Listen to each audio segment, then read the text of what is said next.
Se netko sjeća moje izjave iz jednog Q&A? Flashback. No, svi su tada to radili. Jer kad pogledaš, imaš film i taj film ima svoju animiranu seriju. End of flashback. I danas je riječ o jednoj takvoj seriji. Ja sam jedinstveni gubica sam. Nemate face na svijetu ko ja. Nemate face na svijetu ko ja. Kad su me stvorili, dobri su govorili, ti si onaj pravi, onaj vrag, tako treba.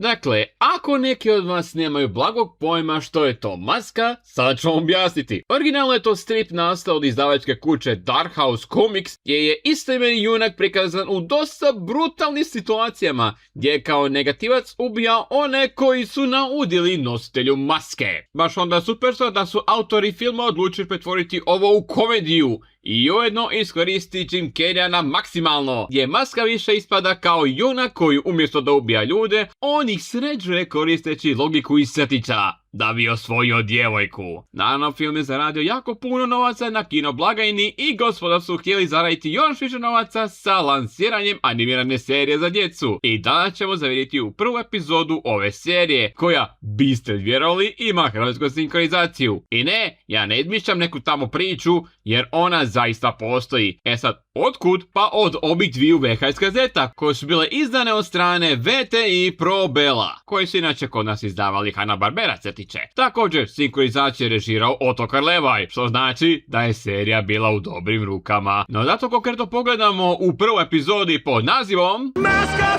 Maska je uvijek zelenija.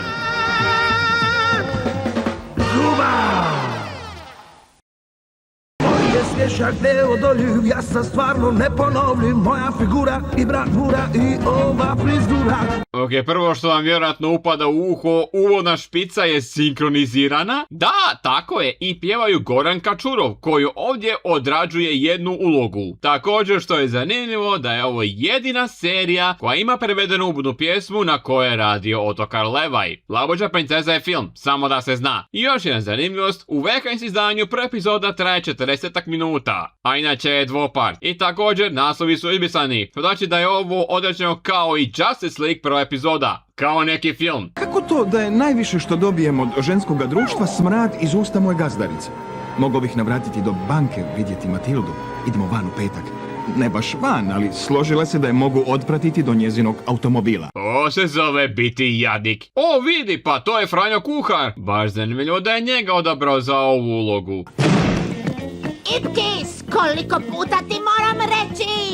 Razmišljaš preglasno! Zdravo Mirela Brekalo, lijepo je čuti tvoj glas. I onda Stanley upadne na da napakosti svoje gazdarici i zato uzima masku. No prije nego ju stavi, čuje da se dogodila pljačka banke, pa ju stavlja da bi zaustavio tu pljačku. Kakva je to glava? A ti previše pušiš! Pušenje je štetno, priopćenje Ministarstva zdravstva, haha! Zašto ja moj osjećaj da će ga žena izbaciti iz stana? Uglavnom, kod banke maska je prebio provalnika koji je čekao s autom, a provalnike u banki je doslovno pustio jer je išao po ljubav svog života. Baš mi je to neki junak. Ujutro. Peggy! Stanley, opet si na naslovnici. Kamera osiguranja sve je snimila. Što govoriš? Ova cura zna za njegovu tajnu i još je novinarka. Baš divota. Maskirani sa snagom Supermana, opet je u akciji. Sad još imamo nekog negativca i također, otkud prava da spominju Supermana? Uglavnom, ovaj znanstvenik želi pronaći gospodina iza maske da bi popričao sa njime. Nego sad idemo do banke. Nema razloga za alarmiranje javnosti, moramo staviti naglasak na pozitivne stvari kao što je otkrivanje moje nove statue. Tipični političar, uvijek na sebe stavlja pozitivu, kaj ne? Dolazi onda Stanley u svojim slupanom autu i zatiče da zaštitarka Matilda daje otkaz. Onaj sa zelenom facom, užasno, znao mi je i ime. Znači petak otpada! A da radije izađeš sa onom novinarkom, samo se nade da te neće drukat. Gospodo, ja sam direktor banke.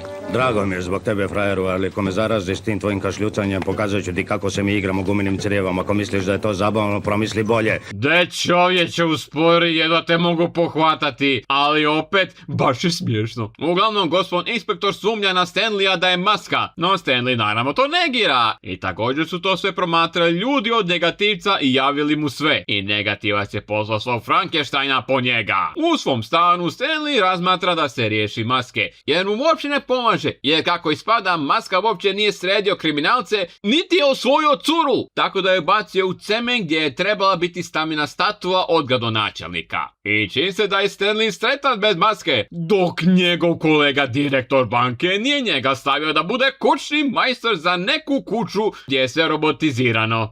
90 ljudi moji. I onda Stanleyu dođe ideja da mu se osjeti zbog toga. No ipak, to je samo fantazija, jer on nema masku, za ne? Na izlazu njegov friend ga je zadužio da odnese pismo u poštu, ali ga je zgrabio Frankenstein. U bazi negativca, negativac je ustanovio da je Stanley posve zdrav, samo ima neke psihičke probleme i govori da je on maska, što naravno Stanley negira kao i obično i negativac onda otkrije da je on u stvari hodajuća glava. Bizarno. Uglavnom on želi masku da bi stvorio svoju vojsku super negativaca. Stanley naravno ne želi pomoći oko toga, dok onda nije dovezao njegovog psa. I onda Stanley reče sve u vezi maske, no spasio ga alarm koja je izazvala ona novinarka, koja ga je izvukla van, no Frankenstein ga prati. Stanley potom juri da bi našao masku jer treba spasti novinarku i psa. Ali maska je zakopana u cementu. No ima sreće jer je Frankenstein toliko snažan da je razbio beton u kojem je maska i tako ju je našao. Stanley ju je stavio i sada ide šora Frankensteina i maske. Magnifico! Malo boje na tvojemu listu izgledat ćeš gotovo živo! Živo!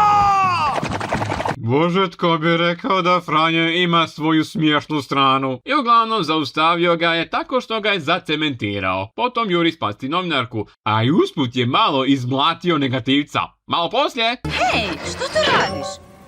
Uništavam masku!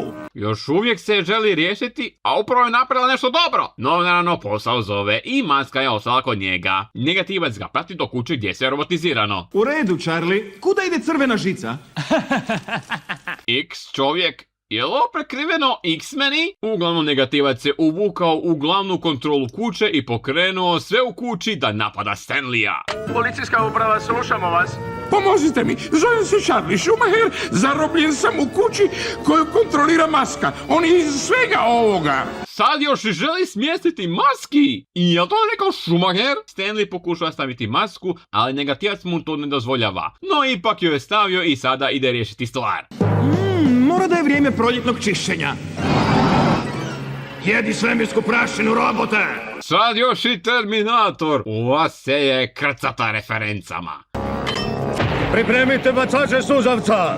Sad ćemo vidjeti kako maska briše suze. Da, suzova će rešiti stvar, jeli? Malo sutra. Uglavnom, maska se izvuka iz kuće, a pas mu je kasnije rekao tko je krivac iz ove lude kuće. Tko drugi nego negativac epizode. I sada maska ide srediti negativca, kojeg je naravno uspješno sredio i ujedno se rešio policije jer je njegov pas stavio masku. Ali više nikada neću koristiti masku. Pobrinuću se da ne dospije u krive ruke, ali herojstvo ću od sada uvijek prepustiti samo policiji. Dajem ti jedno 5 sekundi. I epizoda završava tako što negativac završava iza rešetaka, a maska nosi pismo u poštu.